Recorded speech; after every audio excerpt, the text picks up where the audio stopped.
All right, friends. So this week we were reading chapter 10 to 17. Too far.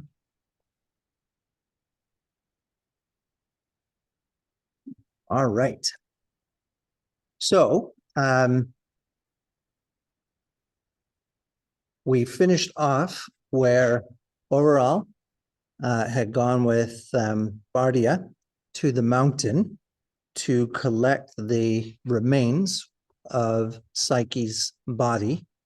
And there she was across the river, alive and well.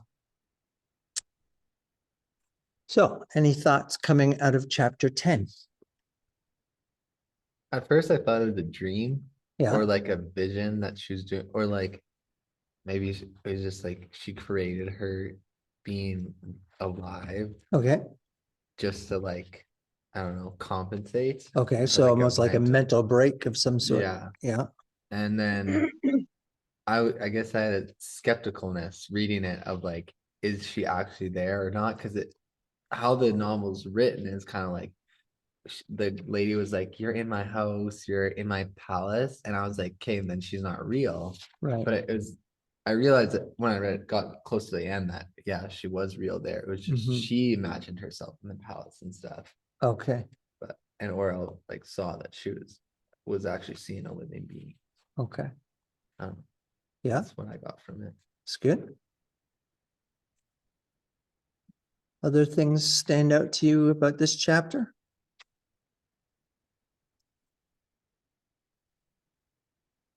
The contrast, it kind of shifts places.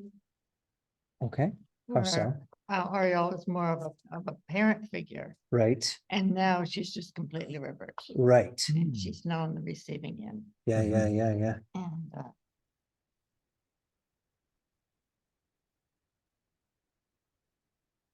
And it's funny that the conflict that seems to exist in, what's it called, Gloom, Glom. is now showing up in their relationship. Right. So it's moved in. Okay. Yeah. Good. And there is, you know, I don't disagree with that sense of reversal because Oriole has been like a parent, the only parent that she's ever known. But it becomes pretty clear pretty quick that Psyche provides something to Oriole that Oriole needs, can't live without. So she's always had a certain level of brokenness and to some degree derives something from Psyche, not necessarily just giving something.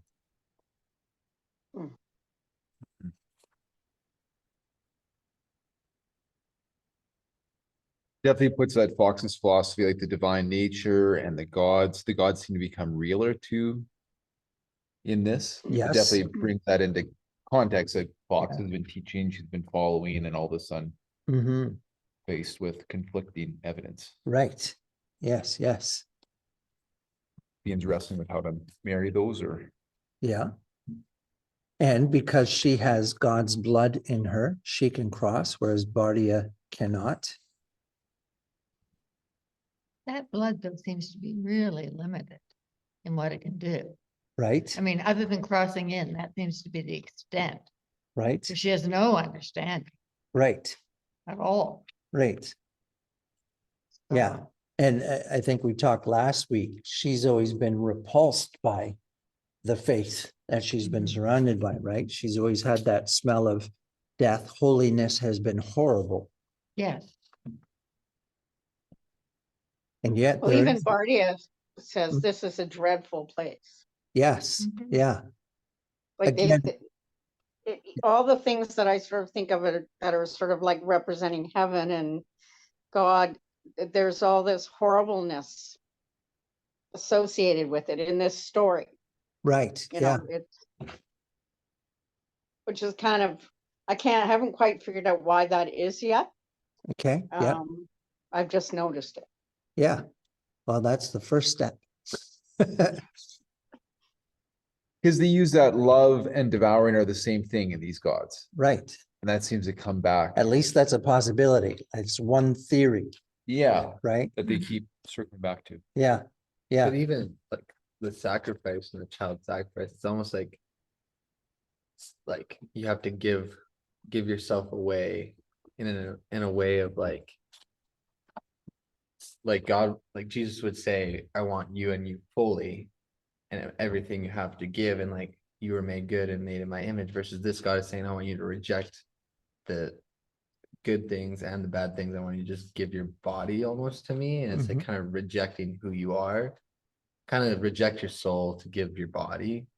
And it seems like these gods value more so the torso and your limbs, and like Hmm. more so than the soul. well, maybe. Um, and that might be what the priest from Ungit's temple thinks is happening, but even there seems to be some ambiguity, right? Is this a shadow brute? Is this the god of the mountain? Is she a sacrifice or is she a bride? Does he consume her? Does he take her as wife? In other words, lay with her? Are those different things? Are they all one and the same? Does he just take her body? He seems to have won her himself, right? As we see in this chapter. And it seems that his intention is not just the body, even if that is what the priest of Ungit Yeah. thought, just based on sacrifices. One of the things that we should notice is Psyche saying a little further up, Oriel. So Yes, again, I noticed that. yeah. So we have Lewis, we have the mountains further up, further in. We have some of those themes at play here that we have seen. I think Lewis was trying to bring that parallel with the two sisters, how Oriel's faith wasn't, she couldn't believe, she couldn't see, because she couldn't see the palace, couldn't see this, but it's right here. Psychic says right here. So it's a challenge with believing, I guess, and faith. Right. Even though it's a story, it's but the parallel is there. One believes and one doesn't believe. Right. Hmm. And it might be that Lewis is trying to describe something important for faith, right? So we Yes. think of Jesus. When people looked at Jesus, what did they see? When we come to communion, what do we see? What is it? What do we see? And is it two different things? Is it one thing? And how do you know?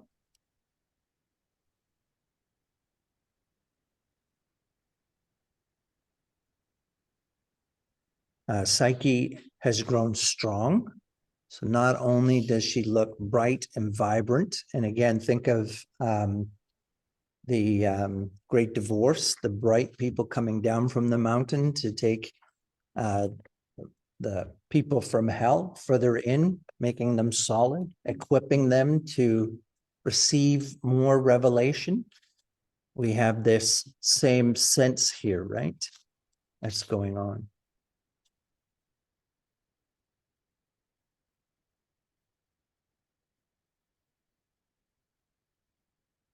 And so I mentioned communion a moment ago. So we have food, we have wine, we have water, we have berries. We have a cup, which is a set of hands. And the cup offered Mm-hmm. versus. Yeah. Yeah. There's a certain generosity to share, to divulge.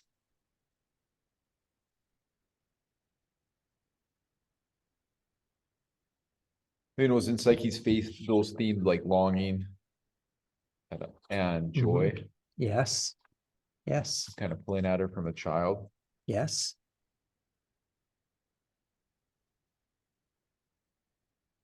And she seemed to trust those as good guides to her. Yes.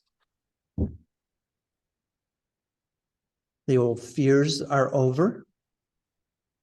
All is well. I'll make it well for you too. And so remember, we talked about heaven working backwards. So the same kind of concept is here too. Psyche seems to, as she moves into becoming a goddess, has a sense of some ability rooted in her relationship with her husband to make things well, to heal.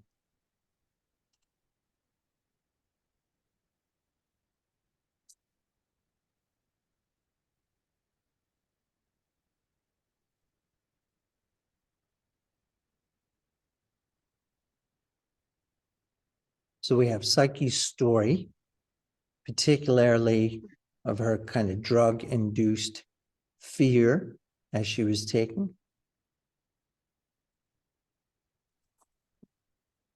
And again, we have this moment when she talks about the great bird-headed man or bird with man's body. She's not sure which.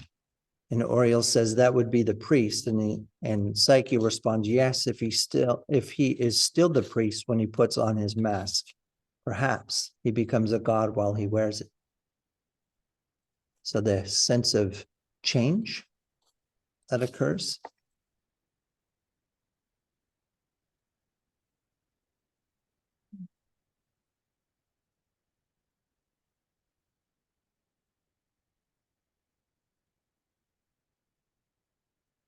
And we have this growing sense of something's not quite right.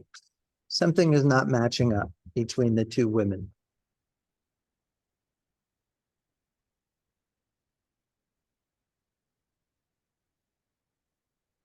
We have animals coming to worship to some degree.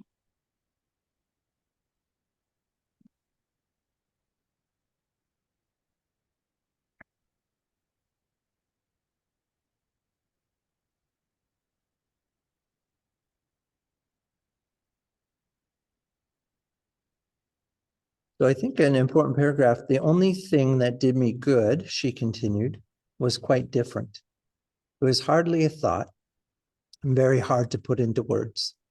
There was a lot of the fox's philosophy in it, things he said about gods or the divine nature, but mixed up with things the priest said too, about the blood and the earth and how sacrifice makes the crops grow. I'm not explaining it well. It seemed to come from somewhere deep inside me, deeper than the part that sees pictures of golden amber palaces, deeper than fears and tears. It was shapeless, but you could just hold on to it or just let it hold on to you. Then the change came.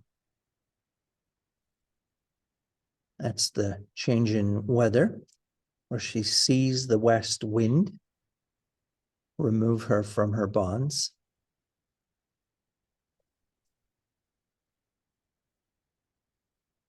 And You could just say the west winds change. the weather changed because the west wind came, the god, the west wind, and took her from her bonds. I like that word they're talking about in the book. in the plug. Use wind.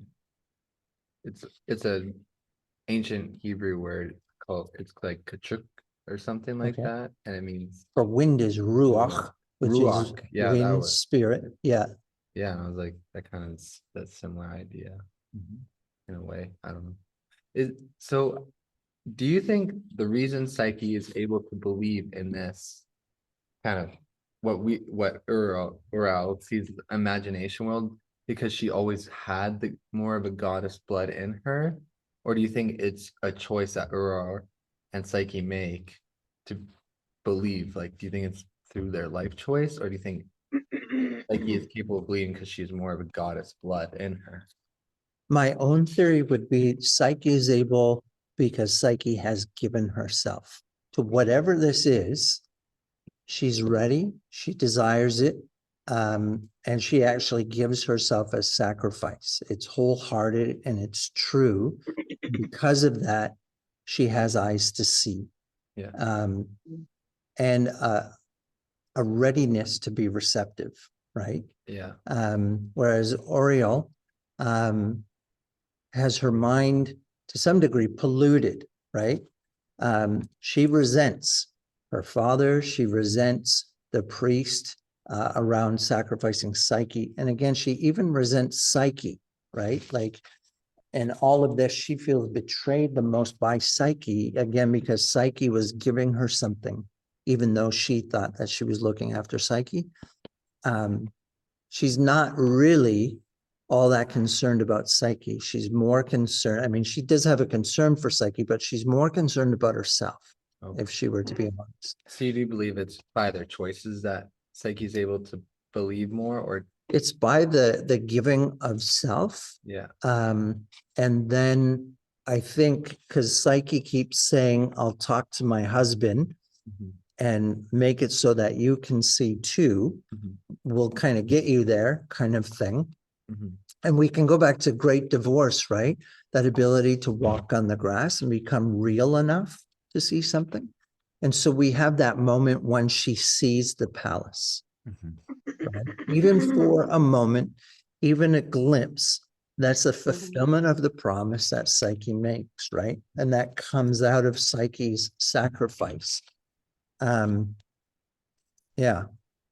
And it's a moment when Oriel is disarmed. She isn't ready for it. She's not looking for it. She's not, it's just suddenly there. Hmm. And then she effectively pushes it away.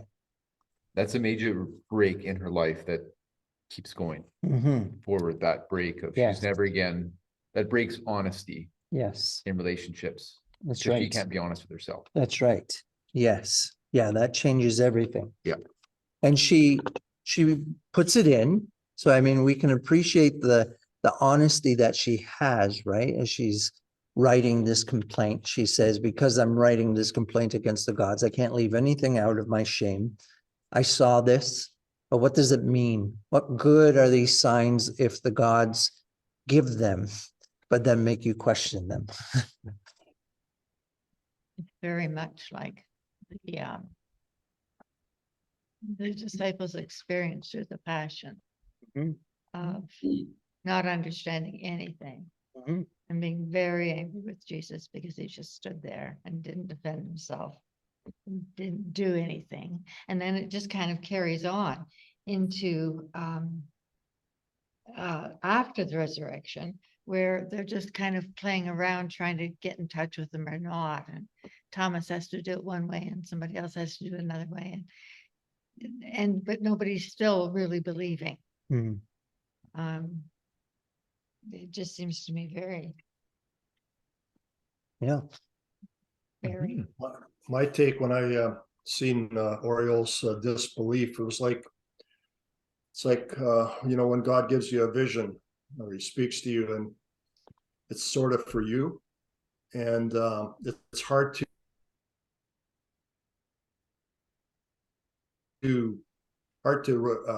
communicate it or relate it to someone else because it was sort of given to you.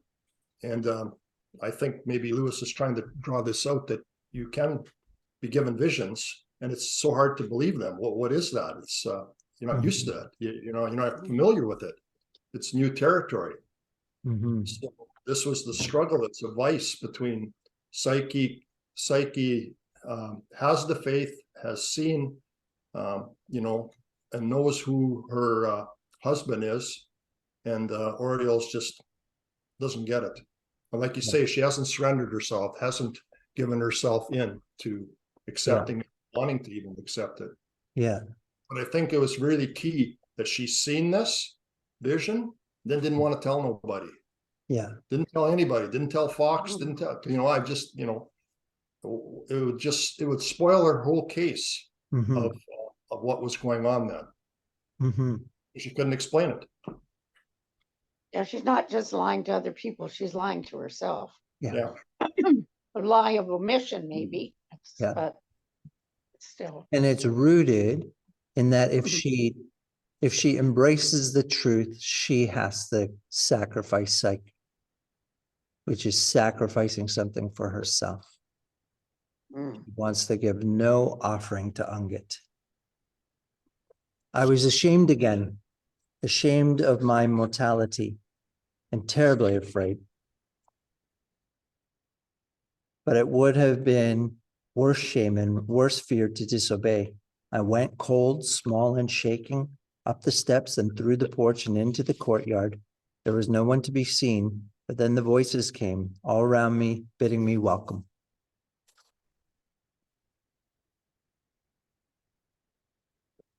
So Psyche has seen, she has heard, she has entered. She was afraid. She felt small. She felt that same sense of, remember the woman in Great Divorce who had to flee back to hell because compared to the bright people, she was terribly ashamed and was afraid of being seen. This is the same kind of idea, only Psyche doesn't let that stop her. She goes and is obedient to that call to enter in. And she's reassured in doing that and strengthened by obedience.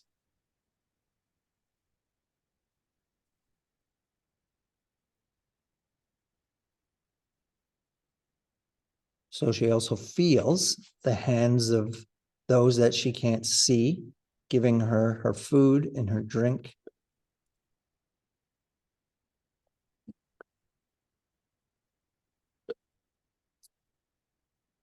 Oh, Maya, you still don't understand. This shame has nothing to do with he or she. It's the being mortal, being, how shall I say it, insufficient. Don't you think? So that's key, right? Hold on to that, being mortal, insufficient. Don't you think a dream would feel shy if it were seen walking about in the waking world? And then they dressed me again in the most beautiful things. And then came the banquet and the music. And then they had me to bed. And the night came. And then he, the bridegroom, the God himself.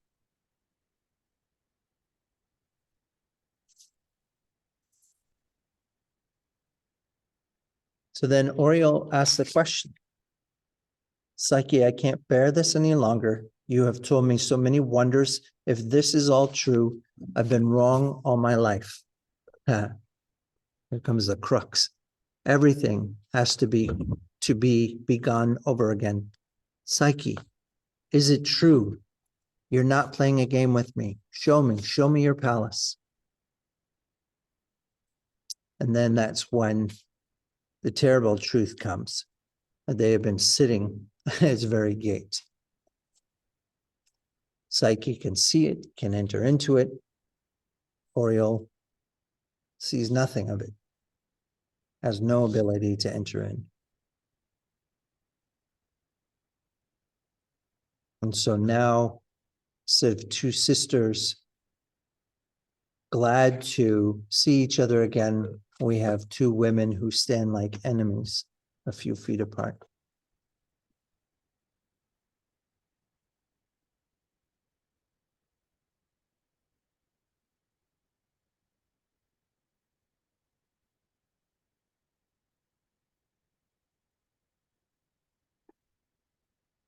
And so they kind of see how far the deception goes. You know, I gave you wine, I gave you food, I gave you the cup. And she finds out that she saw nothing of this. So she says, Psyche says, she mourns. So this is what he meant. You can't see it, you can't feel it. For you, it is not there at all. Oh, Maya, I am very sorry.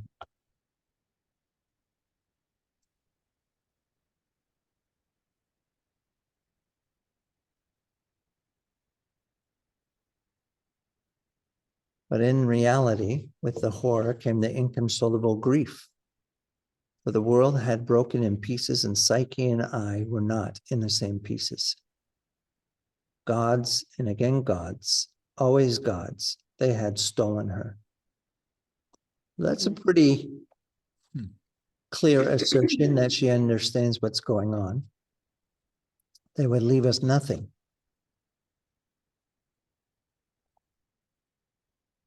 Was she not worthy of the gods? Comes the thought. Isn't Psyche worthy of the gods? Ought they not to have her? But instantly, great choking, blinding waves of sorrow swept it away, and oh, I cried, it's not right, it's not right.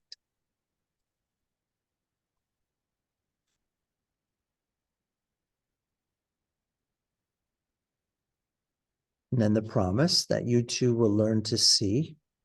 I will beg and implore him to make you able. He will understand. He warned me when I asked for this meeting that it might not turn out all as I hoped. I never thought. I'm only simple Psyche, as he calls me. Now that, that's interesting that Psyche asked for the meeting, Okay, unpack that a little. because so far the story was that Oriole was going to find her bones or bury her or whatever. She thought she was initiating everything and making things happen. Right. But in the background, now we're hearing that there was something else going on. Yeah. And the question becomes, we've read lots of Lewis. Does one cancel out the other?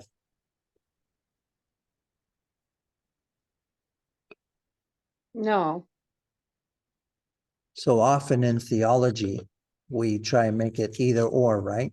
Either there's predestination or we have free will. mhm.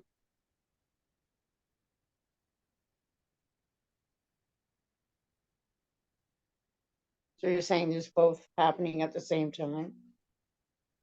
Certainly seems to be here. Mhm.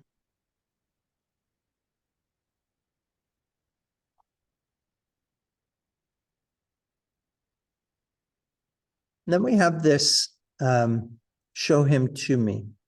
Oh, Orel, not even I have seen him yet. He comes to me only in the holy darkness. He says I mustn't, not yet, see his face or know his name. I'm forbidden to bring any light into our chamber. And she looked up, and as our eyes met for a moment, I saw in hers unspeakable joy. Mm.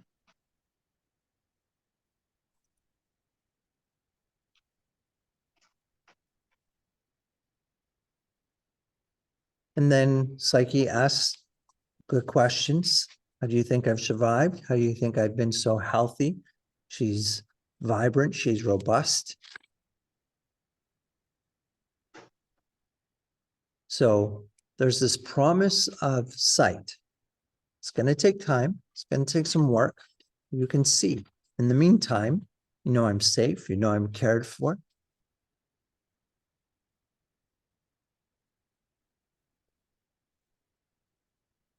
And so we have this omission of hate. Mm. This thing that comes to you in the darkness and you're forbidden to see it. Holy darkness, you call it. What sort of thing? Fa. It's like living in the house of Angit. So again, she has awareness of the holiness here. Everything's dark about the gods. I think I can smell the very... And she stops.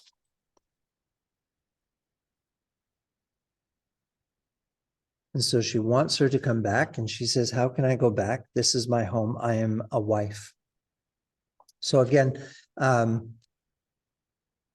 this may be, to some degree, Lewis's context. I don't think this is an example of his sexistness. I think for him in the world that he was coming from, this was the role of a wife, particularly in the Anglican Church, Catholic Anglican tradition. There's headship, right? God's authority is mediated. That's part of the good order of creation, and how God's good life flows to all of it is this chain of authority. So here it would be a husband over wife, particularly when the husband is a god. So Psyche says, this is my home, I am a wife. And so she says, I can't obey you any longer because I'm no longer under your authority. I'm now under the authority of my husband, which means I'm not free to come away with you. I'm not free to my own will. Just as I had to get your permission to go places, I still need permission. So again, that separation, and we remember back to when Psyche is first born, and Oriel says, I wish I could have been a woman that was beautiful so that I could be married and have a child and she be my child. I wish I could have been her mother. I wish I could have been her full sister. She just wishes some claim to her. And now that claim is totally broken. Mm. And her experience of the gods has always been very transactional and seen Yes, through that yes, frame. yes. So this is again another high stake transaction. Yes, yeah, yeah. And the fear of the permanence, right? Like this is it.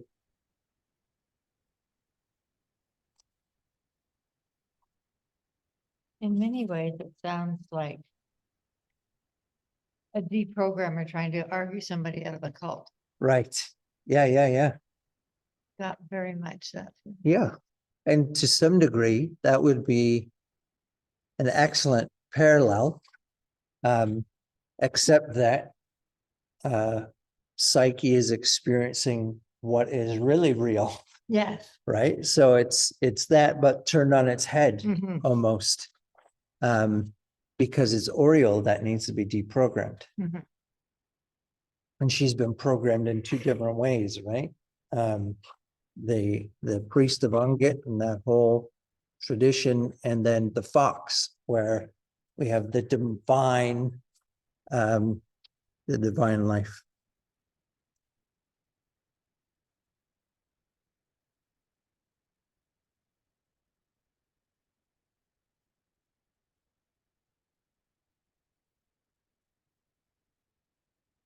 And so she has to leave. She had no ability to overpower her mentally, verbally, or physically. And so she leaves.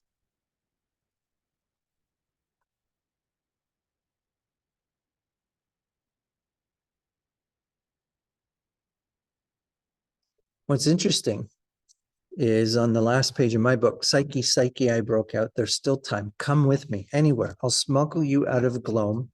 We'll go for beggar women all over the world, or you can go to Bardia's house, anywhere, anything you like. So just we'll go for beggar women all over the world. What is the doom that falls upon Psyche and Oriole, because she too is Psyche?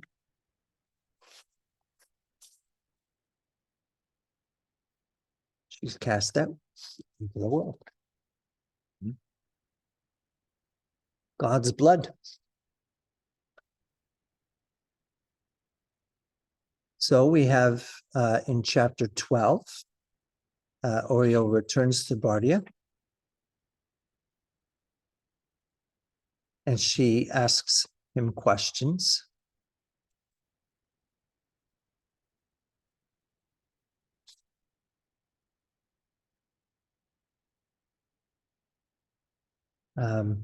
It was already twilight, and there was much mist in the valley.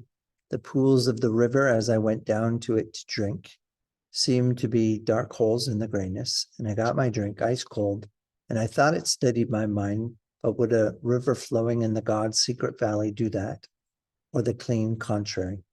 This is another of the things to be guessed. But when I lifted my head and looked once more into the mist across the water, I saw that which brought my heart into my throat. There stood the palace, gray, as all things were gray in that hour and place, but solid and motionless, wall within wall, pillar and arch and architrave, acres of it, a labyrinthine beauty.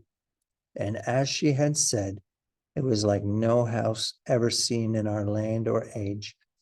Pinnacles and buttresses leaped up. No memories of mine, you would think, could help me to imagine them. Unbelievably tall and slender, pointed and prickly, as if stone were shooting out into branch and flower. No light showed from any window. It was a house asleep, and somewhere within it, asleep also, someone or something. How holy, how horrible, or beautiful, or strange, with Psyche in its arms. And I, what had I done and said? What would it do to me for my blasphemies and unbelievings? I never doubted that I must now cross the river, or try to cross it, even if it should drown me. I must lie on the steps at the great gate of that house and make my petition. I must ask forgiveness of Psyche, as well as of the god. I had dared to scold her, but all the time she was far above me, herself now hardly mortal. If what I saw was real, I was in great fear. Perhaps it was not real. I looked and looked to see if it would not fade or change. Then as I rose, almost before I stood on my feet, the whole thing was vanished. There was a tiny space of time in which I thought I could see how some swirlings of the mist had looked for the moment like towers and walls, but very soon no likeness at all. I was staring simply into fog, and my eyes smarting with it.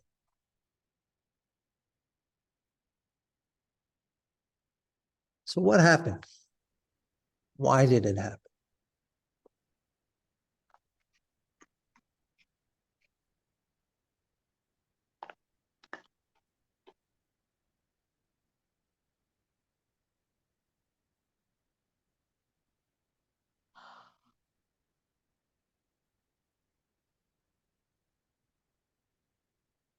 Like an intervention? Would you consider that an intervention? Okay, well, unpack what you mean by that. I guess. I don't like a divine intervention, I guess, like something sporadically went onto her heart as she left and was kind of like what Psyche was saying was real. And Okay. I mean, does she follow up with it? Not really, but I mean, doesn't necessarily mean it wasn't divine intervention possibly on her heart. Well, it certainly seems to be divine in nature, Yeah. and That's it would what- seem that Psyche was going to ask for this, and it's granted. And it seems to be her eyes, right? Like she seems to physically see it with her optical nerves. Yeah. Yeah.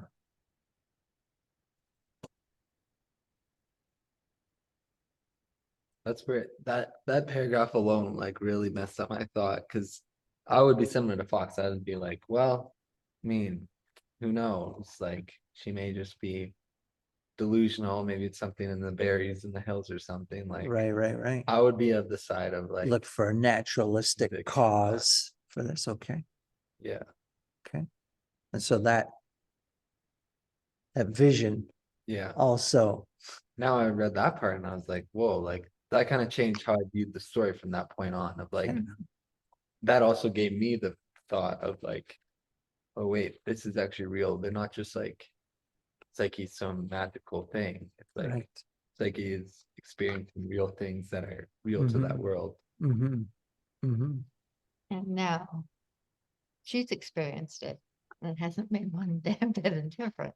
Right. And I feel frustrated with her the way I feel with the disciples Okay. in that third party position. Where Yeah, the yeah. disciples don't get anything that Jesus is doing, and Mhm. you're sitting there saying, "How can they be so stupid?" It's so Yeah, yeah, obvious." yeah. And I'm thinking, "How could you be so stupid? It's so obvious." Okay. Yeah. Well, she does say, now you who read, give judgment. So And then we judgment has been rendered. Yeah. Yeah. all fine. Right, yeah. Give judgment. Yeah. And she won't accept. And she I said, thought it was interesting. yeah, go ahead. I thought it was interesting right from the hop that Bardia, he was afraid of this area. Like he said, it's too near the gods. Yeah. Well, I wish you would have unpacked that. Like, oh, where do you see the gods? What's there that you're afraid of?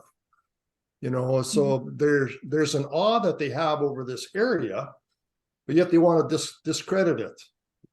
You know, so Bardia doesn't. So Bardia is ready to to buy in, right? And she starts to ask these questions.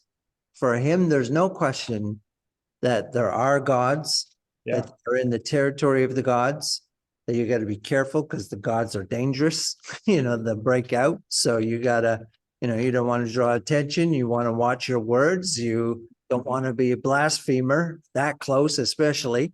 I mean, never really. So he doesn't have the same level of conflict that Oriel does. He also doesn't have the same skin in the game, as it were. Mhm.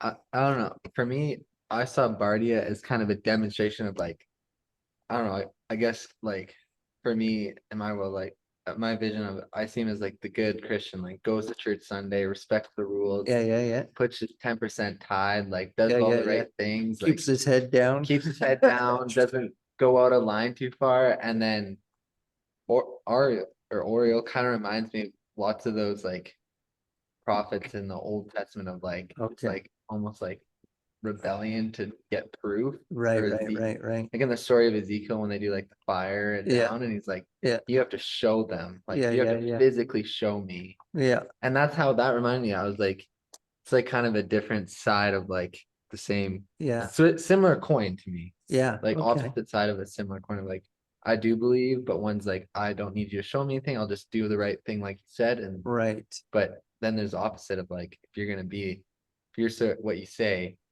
you gotta show me. Yeah, I don't know. That's how I kind of saw the two like parallels. yes. And the parallel, just them both going up and one trudging straight in for proof, and then the other one being afraid and like, Yeah, don't look at me, God. Like yeah, I'm doing the right thing. yeah.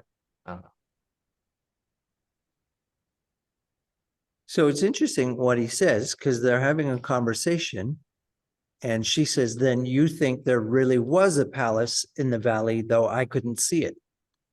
I don't well know what's really when it comes to houses of gods, right? So he recognizes that you can't necessarily apply the same set of rules that you would of human really to God's really. It's not equal. It's not apples to apples, right? But she has seen the Well, and she's at the point where I might have seen the palace. Just want to admit it. past.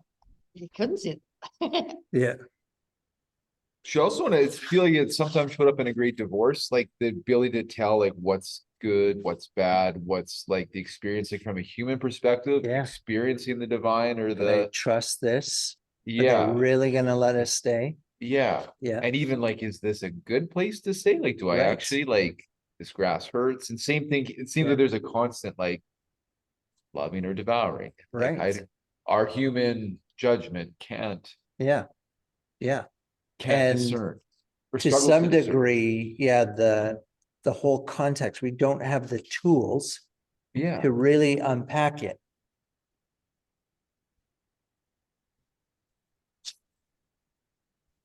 is he a brute or a husband? We don't really know how we'll be able to tell Yeah, which one it is.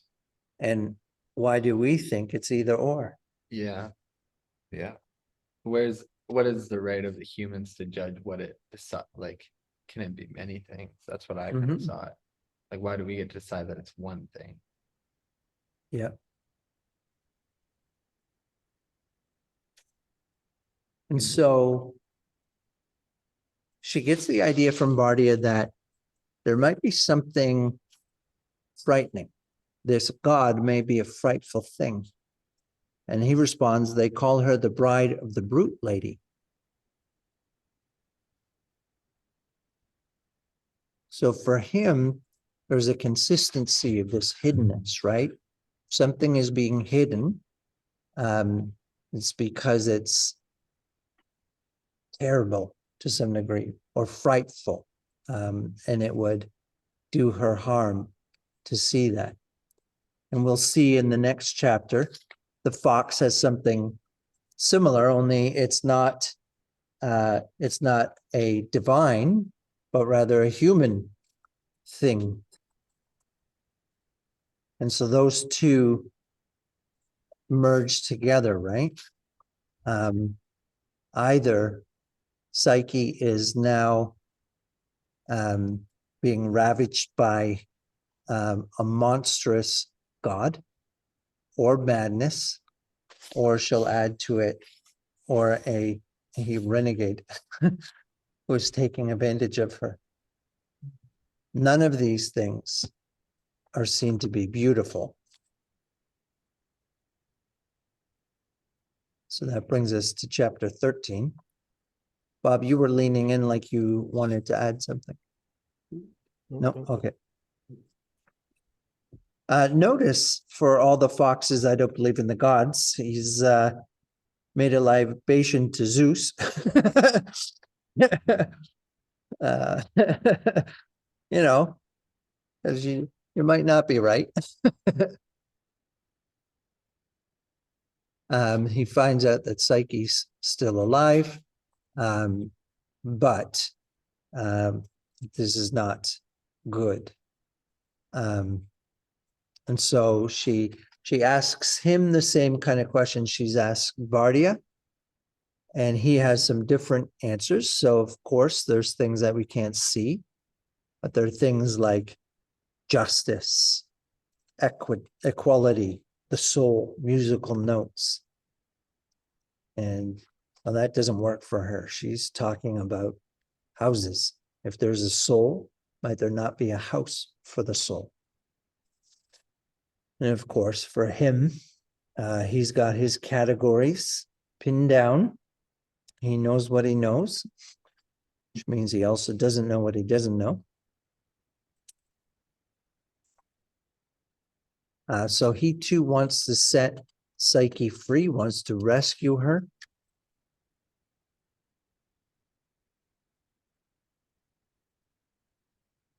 So talk about kind of the difference between Bardia's understanding and the fox's understanding of what's going on.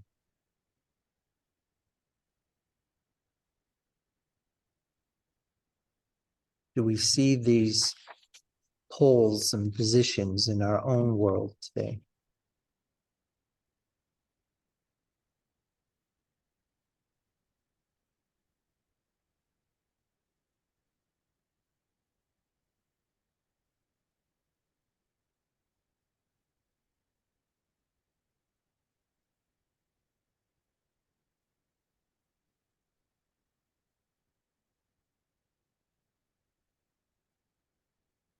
No? That's thinking of the naturalist, you see the old fox Yeah, versus the spiritualist. It's all just unknowable, right. Don't try and get a grip on it. Just yeah, I believe Do in the- divine, do the things that you need to do to avoid them. or it's maybe a comforting idea, or not comforting idea. Mhm. There is something beyond what we can see, and we can never know more than that, Right, perhaps. right. Dangerous and unknowable. Maybe dangerous because not wholly knowable. Or maybe vaguely comforting in. Right. Right. Because we know enough to not bring on their wrath. How to appease them when things are going wrong. So we have some control over our environment, right? There's always another child to sacrifice if we need to. There's offerings to make. There's never use iron. There's no mystery in Fox. It's all straightforward. It's got to make sense. You know, he says, "Well, there's men in the mountains." That's what it's all about. Yeah, Are you so foolish? There's just men in the mountains. You know, right. so he just puts it off as that. There's no swaying him to think that there's anything, you know, supernatural or a mystery to all this. It's And got what happens to Oriole as she talks to Bardia and then she talks to the fox and she hears what they say? What goes on for her? Well, I think she's one confused lady. Right? Unpack that a little bit. What's the confusion for her? Well, again, we know what she did when she went back again to take matters into her own hands. Right? She didn't want to believe her sister, thinks that she was kind of mad. out of her head. Right, I think And I Oreo, think too, in that last chapter, uh, near the end, it's like she's made up her mind that she has to kill her. right, That's the bottom line. right. And I don't know if that actually happens at some point. Well, in a way she does, I guess. But I haven't read past where I was supposed to read. Oh, very beautiful. Yes. But You won't invoke the God's wrath. yeah, but it's almost like, to me, like it's, if I can't have you, nobody will. Yeah. Nobody can. Right? Yeah, It's yeah, that kind of love.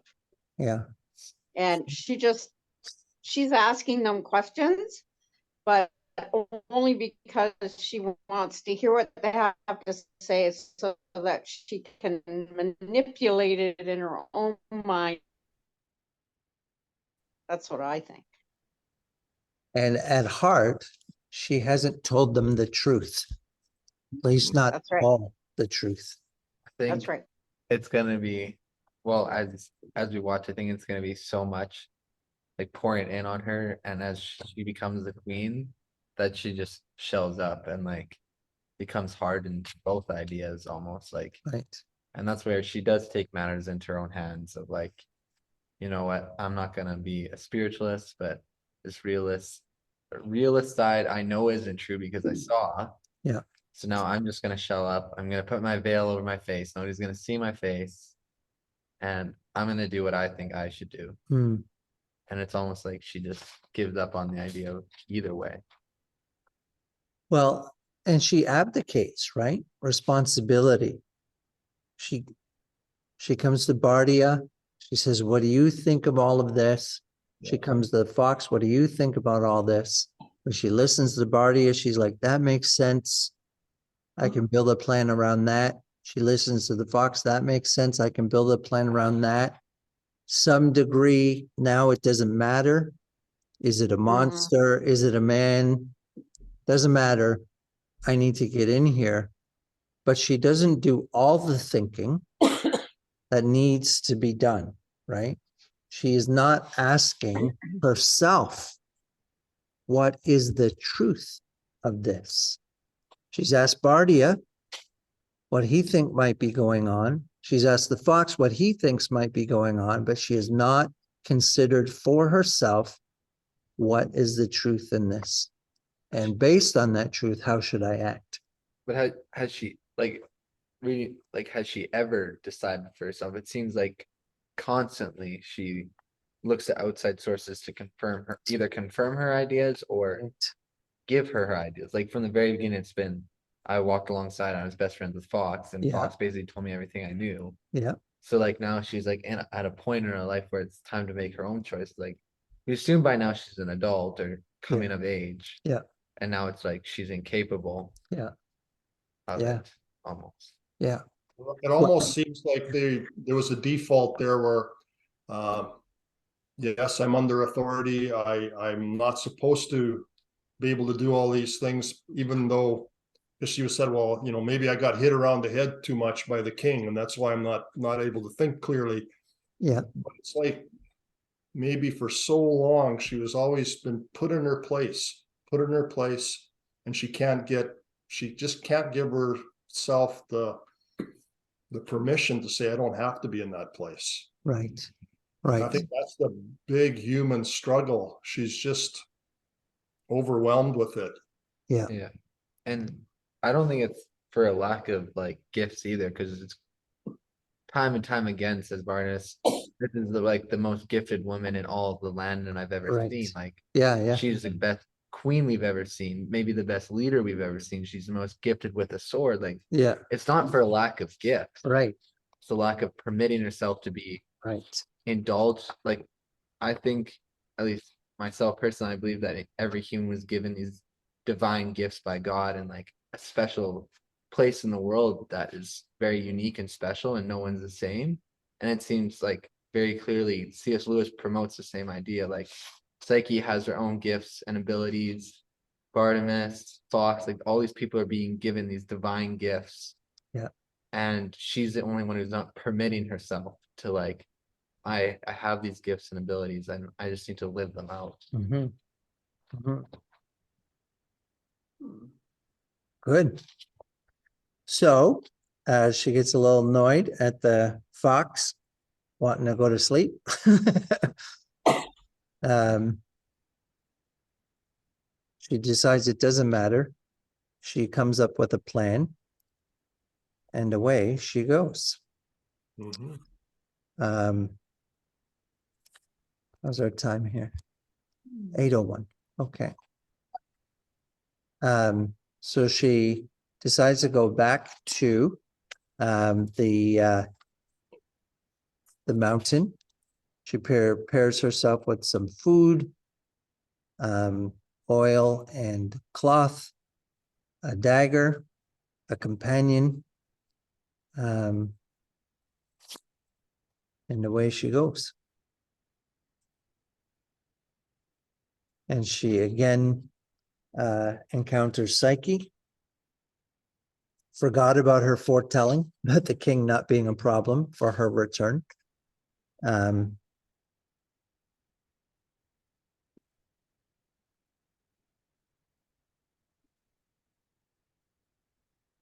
so she begins to have out her plan.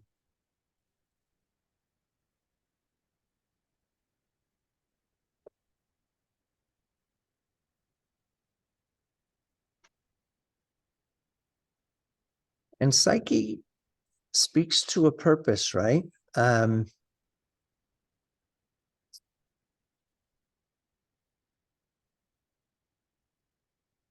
She says, "You do not think I have left off loving you because I now have a husband to love you as well, to love as well. If you would understand it, that makes me love you. Why, it makes me love everyone and everything more." So to some degree, one of the things that Oriole struggles with is herself, the idea of love being consuming, right? And again, her view of Unget, the way her father has functioned, the politics of marriages and that sort of thing. Maybe we can say she comes by these ideas innocently, but for her, it's a zero-sum game. For Psyche to love the God, it lessens Psyche's ability to love her in her mind. But Psyche says, no, it's actually the other way around. By giving myself as bride to this God, by receiving and accepting his love and giving my love back, I have now greater capacity to love everyone more than I did before, especially you, who means so much.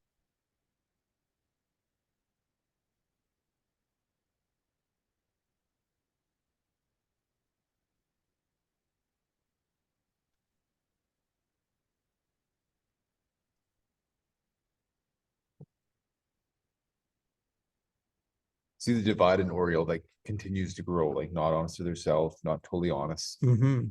you know, passing along Fox's words to Psyche. And you know, that internal wrestling is creating a larger, Yes. a growing divide. And she's determined to take her thought and apply it to Psyche. Either you're with a monster or you're with a terrible man, and you have to prove it.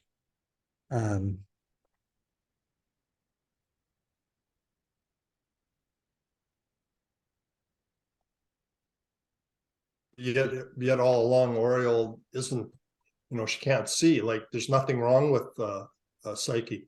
She's in good shape, she's smiling, she's radiant, but Yeah. yet she's got this sinister view of what's happening to her sister. Yes. They're abusing her, and they're, well, if they were, you would think you'd see something different then. Right. There was Right. no signs. It was just wrong signs. It's like it's a her hatched plan, and she can't see it. She's just blinded. She's intentionally being blind to it. Yeah. Would it partially be like due to the fact of how she saw her father?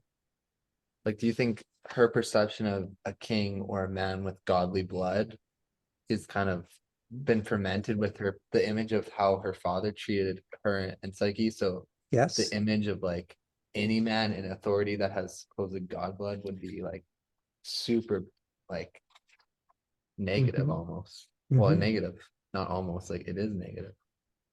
Yes. So there's this conversation, neither he nor I nor Bardia, so neither the fox nor Oriole or Bardia believes for one moment in your fancy that it is the god. The truth is too clear. What is all this to me? How should they know? I am his wife. I know. How can you know if you've never seen him? Oriole, how can you be so simple? How could I not know? But how, Psyche? What am I to answer to such a question? It's not fitting, it is, and especially to you, sister, who are a virgin. Mhm. So she sees it as a taunt, but biblically, to know a husband and wife to know each other, right, is this experiential knowledge. It's to give oneself to the other person. It's in some ways, the reversal of the Adam and Eve curse, right? Of knowing each other to be naked and to be ashamed. How do you know that you're awake and not asleep right now? Can you argue it? Can you prove it? Well, no. You just know that you know, right? Some knowledge is just purely experiential and it can't be proved, it can't be explained, but it would be very deadly to therefore conclude that it's not true knowledge.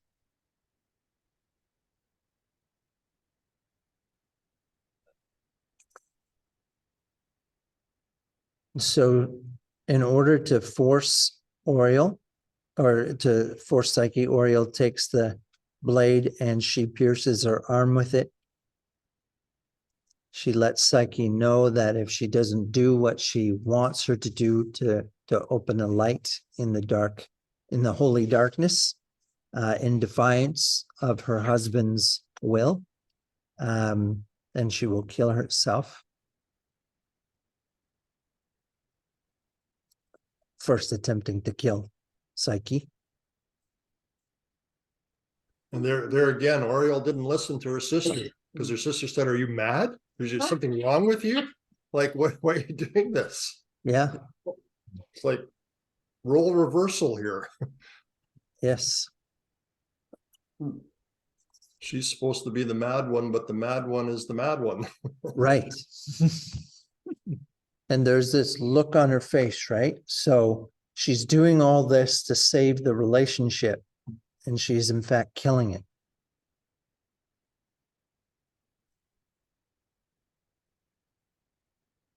And who binds up the wound? Her sister Yeah. binds her up, tries to help her. And then there's also the virtue, right? The idea that she can betray her husband and hide it. And so she has that same kind of I forget where we saw it in one of Lewis's stories, the idea that of course I would tell the truth. Do you think I would? Oh, Shasta and Kor in Horse and His Boy. Remember when he says, I forget the context exactly, but Kor, who's been raised in Narnia, says, do you think I would lie to them about this? Like, I would tell the truth. So there's virtue here. And we see that Psyche is the more noble one.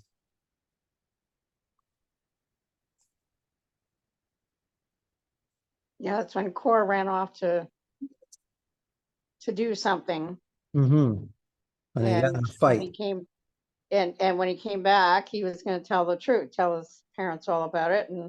And the boy who was pretending to be him said, "Are you nuts? You have to Yes. lie. What are you talking about?" Yeah, he didn't get that at all. We're into the next chapter. She's waiting by the river, looking for the lamp. And then she says, but there were other thoughts too. Try as I would, I could not quite put out of my head the fear that I had been wrong. A real God. Was it impossible? But I could never dwell on that part of it. What came back and back to my mind was the thought of Psyche herself somehow ruined, lost, robbed of all joy, a wailing, wandering shape for whom I had wrecked everything. More times than I could count that night, I had the wish, tyrannously strong, to recross the cold water, to shout out that I forgave her her promise, and she was not to light the lamp, that I had advised her wrongly, but I governed it. Mm.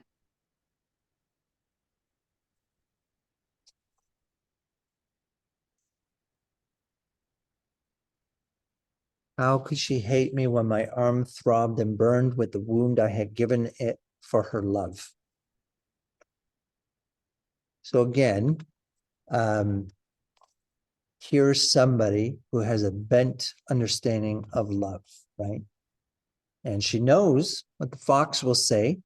So she lies to him, lie of omission. She hides it. She doesn't tell him because she knows that he would not approve this. This is not love. This is coercion. It's unfair.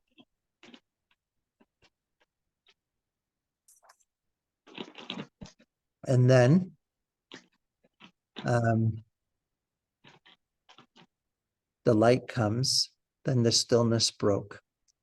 The great voice, which rose up from somewhere close to the light, went through my whole body in such a swift wave of terror that it blotted out even the pain in my arm. It was no ugly sound. Even in its implacable sternness, it was golden. My terror was the salute that mortal flesh gives to immortal things. So there's no doubt now. And after, barely after, the strong soaring of its incomprehensible speech came the sound of weeping.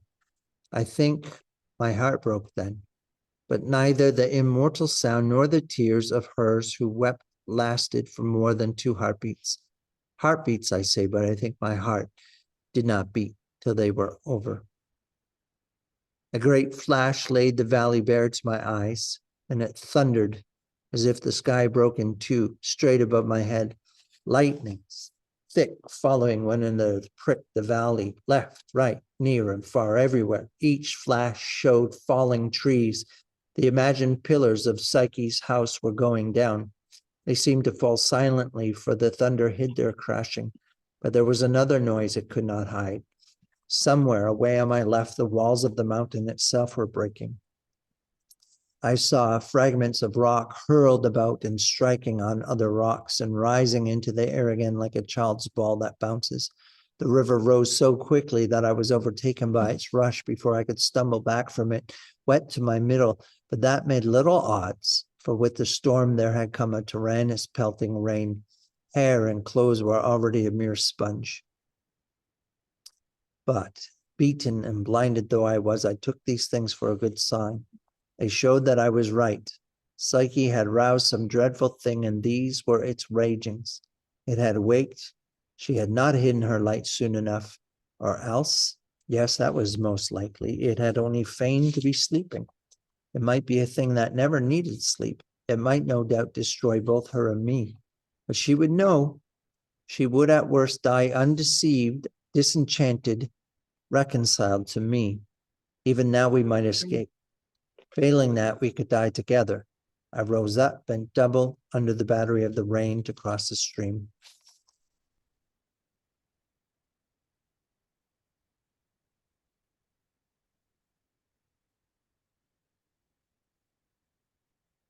The thunder had ceased.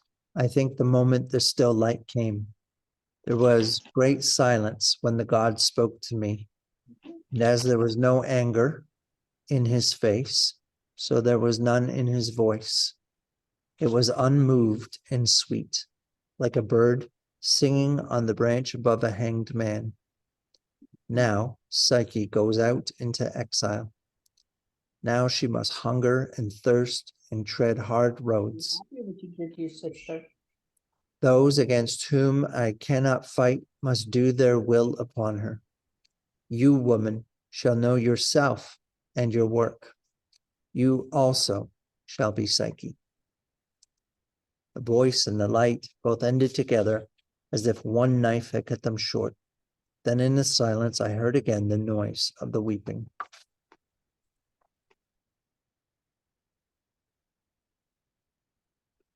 So what do you think of that pronouncement, that judgment, that doom? Now Psyche goes out in exile. Now she must hunger and thirst and tread hard roads.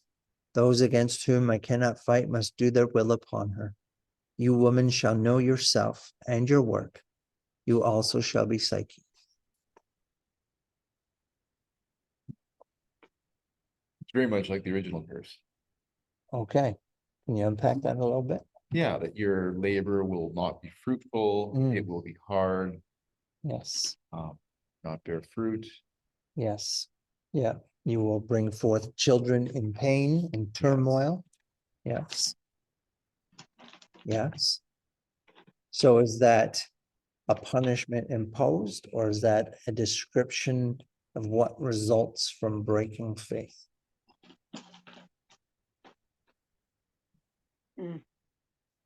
Never asked myself that. It's always been presented as a punishment imposed. Mm-hmm. You did that on purpose. Mm-hmm. I think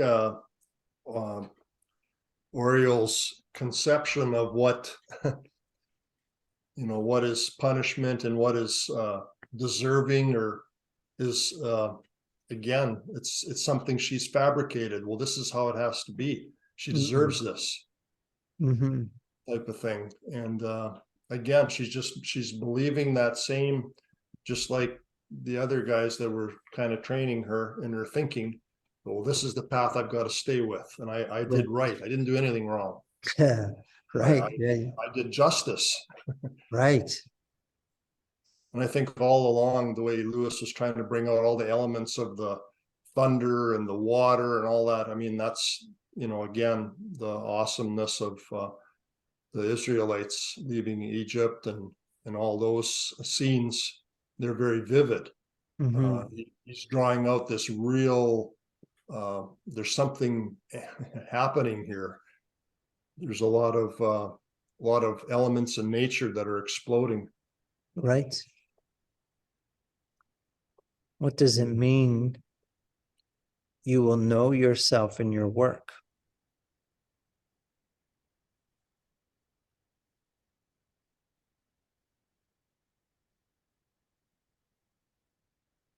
It almost sounds like there's some hope there Mm, that at some point she'll be undiluted, right.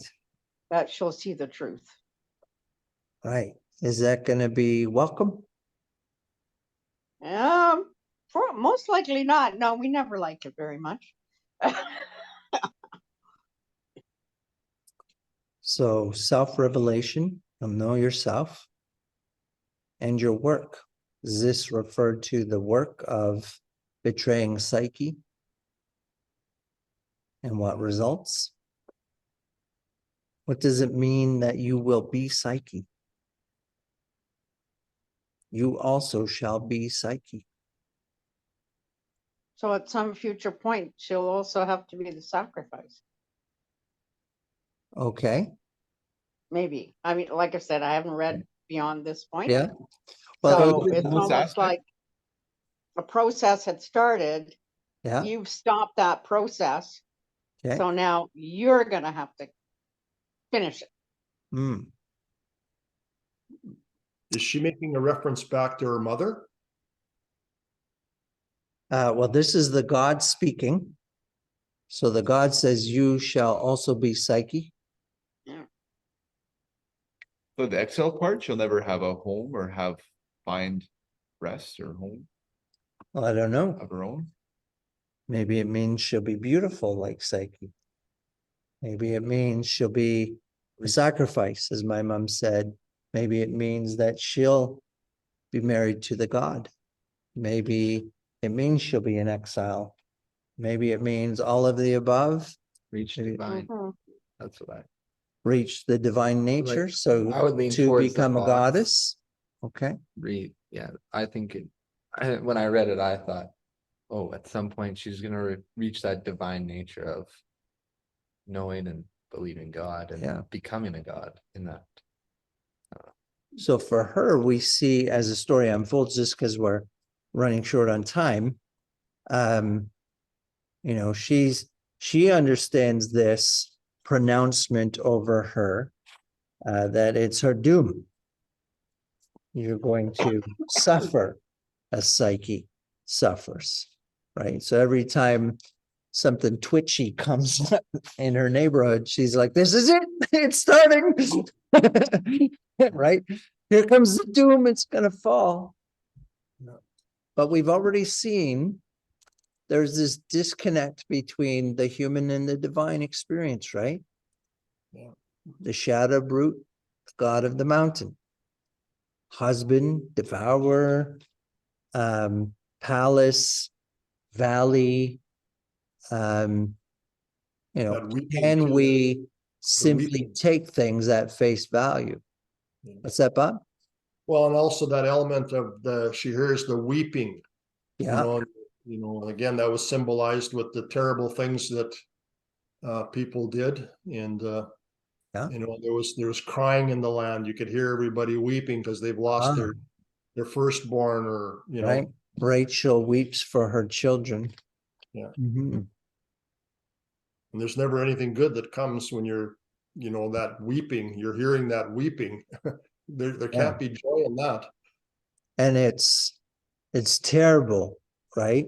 It is the kind of weeping of a child or a man wounded, a tortured man, a girl dragged off to slavery, taken from a city. Yeah.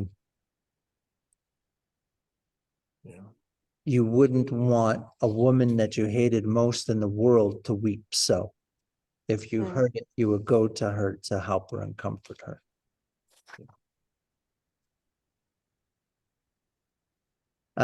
We should notice in terms of a little later, in relationship to her thinking, the doom is falling, that she describes herself as becoming a Psyche. I thought it was interesting. I don't know what page that was on, but at one point she says, it's happening. I too am becoming a Psyche.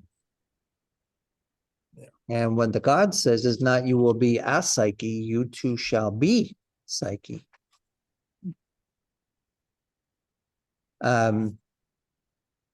Is that Well, when she puts on her veil and all that? And she Yeah. becomes a little more bold to the king? right. And so she doesn't ascribe that to the veil, she ascribes that to the encounter on the mountain. She's come face to face with a God. It's terrible. I mean, she sees stones thrown around, like she has seen real turmoil. So the sham raging of her impotent father is no longer fearsome to her. It can't strike terror into her. She's seen real terror.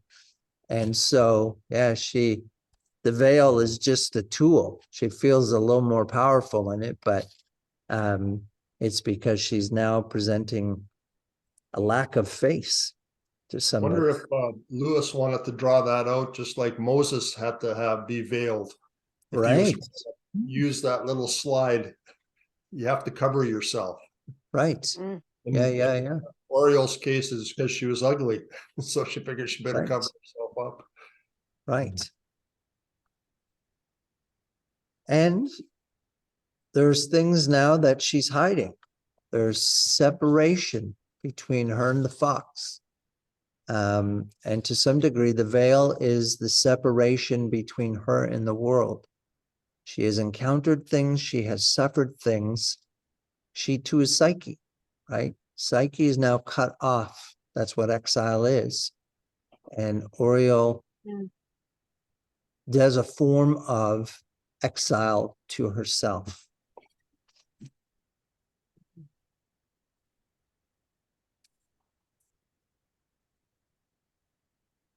At one point, I thought she'd gone so far down the rabbit hole that she was actually gonna kill her father. Right. Yeah. Not She necessary. doesn't, but only because she figured he was gonna die anyway. Right. Yeah, yeah, yeah. Yeah, she realizes that he's not coming back no matter what. Hmm. And as Isaiah said, we see that she has learned well. She has made good use of her skills, right? Her ability to think, to learn, to study, to do strategy, to fight well. And as a result, she is put in a place where typically she wouldn't be made queen. She wouldn't be allowed to rule. And yet, perhaps by the gods, she is able, and she is put into this place of ruling. And she is equal to that task. I didn't understand if that task was a blessing or a curse. Because Right.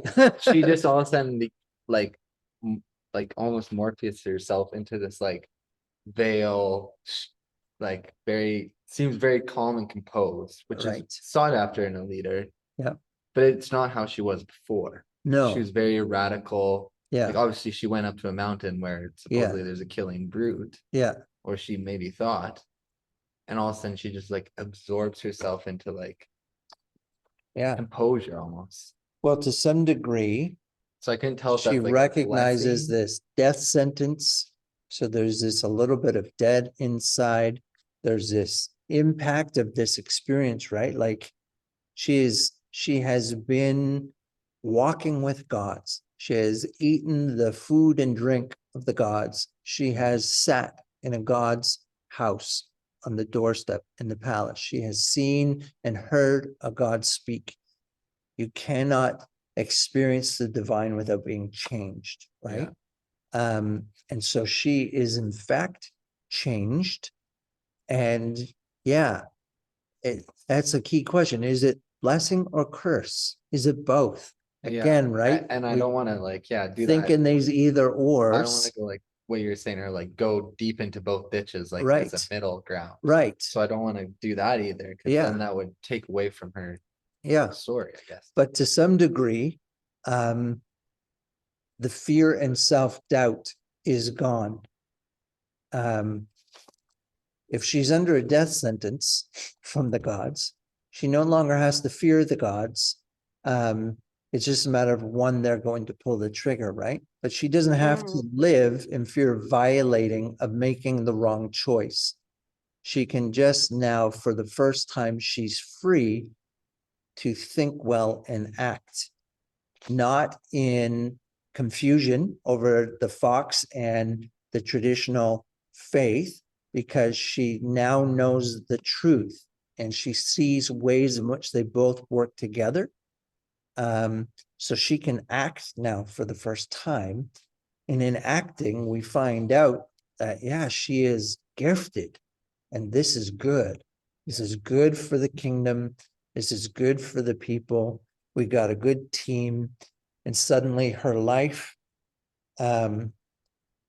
seemed to be good, even though it's probably the worst moment of her life. Separated from Psyche, having lost that love, condemning her sister into exile, and to some degree waiting for the doom of the gods to fall. Mhm. Is it a blessing? Is it a curse? Yes. Yeah. Because that separation shows up like even clear, and like there's the queen, and there's even she uses a different, Right. like there's a different, Yeah, I yeah, couldn't let yeah. Oriole have too much, or I Yes. had to be the queen, and Yeah. there's a distinct. I step back into my room. I'm Oriole again. I look at that woman and I think, wow, Yeah. that was ballsy. Yeah. And she realizes she needs to meter these. They can't. Right. In her mind, they're not compatible. Yeah. Yeah. Interesting, she mixes that traditional faith. Like she introduces books like the new priest that she Mhm. like Fox and stuff, like a Yeah. little bit of the best of, she kind of creates a connection there where Right. Yeah, he has quite a good little team Yeah. forming up here. I'm gonna stop the recording here, guys.